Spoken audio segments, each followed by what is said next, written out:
Peuple de Dieu, nous vous saluons au nom du Seigneur Jésus-Christ. Que le nom de Dieu soit loué. Nous voulons vous parler de l'évangile de Jésus-Christ. Selon Romains 1, verset 16 à 17, la Bible dit que l'évangile est une puissance du salut pour quiconque croit, du juif premièrement et puis du grec.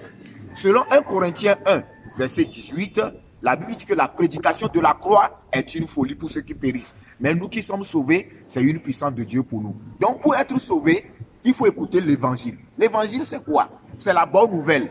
Jésus a ôté le péché. Nous étions esclaves du péché. Mais quand Jésus est venu faire son sacrifice, selon Hébreux 10, verset 10, la Bible dit que par l'offrande du corps de Christ, nous sommes sanctifiés une fois pour toutes. Donc, l'évangile, c'est la mort de Christ. Pourquoi Jésus est mort?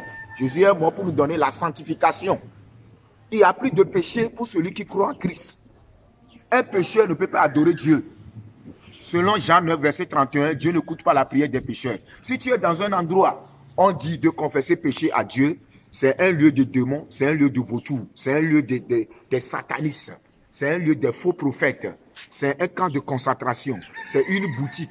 L'église, celui qui croit en Christ, il est devenu un temple saint, selon 1 Corinthiens 3, verset 16. Celui qui croit en Christ, il est sanctifié, il est justifié. La Bible nous dit, dans le livre de 2 Corinthiens 5, verset 21, que celui qui n'a jamais péché, on l'a fait devenir péché, afin que nous deviendrons à lui la justice de Dieu. Quittez la fausse doctrine.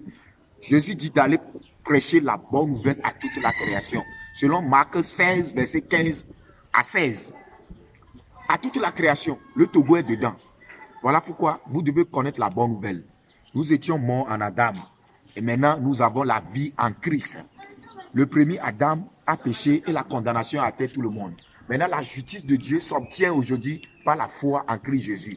Tous ont péché et sont privés de la gloire de Dieu. Mais ils sont gratuitement justifiés par la rédemption qui est en Christ Jésus. Jésus a versé son sang une fois pour toutes pour ôter nos péchés. Présent, futur et passé. Celui qui est de Dieu, il est juste pour l'éternité, car la justice de Dieu s'obtient par la foi en Christ Jésus. Le juste vivra par la foi et pour la foi. Restez bénis. Si vous êtes de Dieu, vous devez nous écouter pour avoir la vie éternelle. Ceux qui veulent écouter la vérité qui libère, le salut de vos âmes, la parole de la vérité, vous devez nous contacter sur 91 95 92 64. Évangéliste Moïse, restez attachés à la parole. Amen. Merci beaucoup.